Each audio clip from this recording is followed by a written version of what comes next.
ചാലക്കുടി കുറ്റിച്ചിറയിൽ ഡ്രൈഡേയിൽ മദ്യവിൽപ്പന നടക്കുന്നെന്ന വിവരം എക്സൈസിന് ലഭിച്ചിരുന്നു. ഇന്നു നടത്തിയ പരിശോധനയിൽ കോഴിക്കടയിൽ നിന്ന് പിടിച്ചെടുത്തത് 55 കുപ്പികളിലായി സൂക്ഷിച്ച 255 ലിറ്റർ വിദേശ മദ്യം. 1-ാം തീയതി അവധി ദിവസത്തിൽ വിൽപ്പനയ്ക്കായി കടയിൽ സ്റ്റോക്ക് ചെയ്തിരിക്കുകയായിരുന്നു. ആവശ്യക്കാർക്ക് കടയിൽ നിന്ന് തന്നെ എടുത്തു നൽകുകയായിരുന്നു രീതി. കോടാലി ബെവറേജ് മദ്യവിൽപ്പനശാലയിൽ നിന്ന് പലപ്പോഴായി വാങ്ങിച്ച് കോഴിക്കടയിൽ സ്റ്റോക്ക് ചെയ്തിരുന്ന മദ്യമായിരുന്നു ഇത്. ആവശ്യക്കാർക്ക് കൂടിയ വിലയ്ക്ക് വിൽപ്പന നടത്തുകയായിരുന്നു ലക്ഷ്യം. റെയ്ഡ് പ്രമാണിച്ച് വ്യാപകമായി മദ്യവിൽപ്പന നടത്തുന്നുവെന്ന് കമ്മീഷണർക്ക് ലഭിച്ച പരാതിയുടെ അടിസ്ഥാനത്തിലായിരുന്നു പരിശോധന നടത്തിയത്. കോഴി വിൽപ്പനയുടെ മറവിലാണ്, ഇറച്ചിക്കട നടത്തുകയാണ്, അപ്പോൾ അതിന്റെ മറവിലായിരുന്നു മദ്യവിൽപ്പന നടത്തിയിരുന്നത്. ഇയാള് കോഴിക്കടയിൽ സൂക്ഷിച്ച് വെച്ചിരുന്ന വിൽപ്പനയ്ക്കായി സൂക്ഷിച്ച 25.25 ലിറ്റർ മദ്യമാണ് എക്സൈസ് കസ്റ്റഡിയിൽ എടുത്തിട്ടുള്ളത്.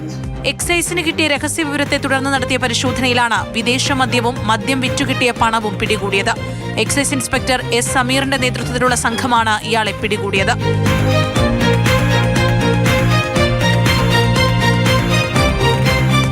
മാതൃഭൂമി ന്യൂസ്, തൃശൂർ.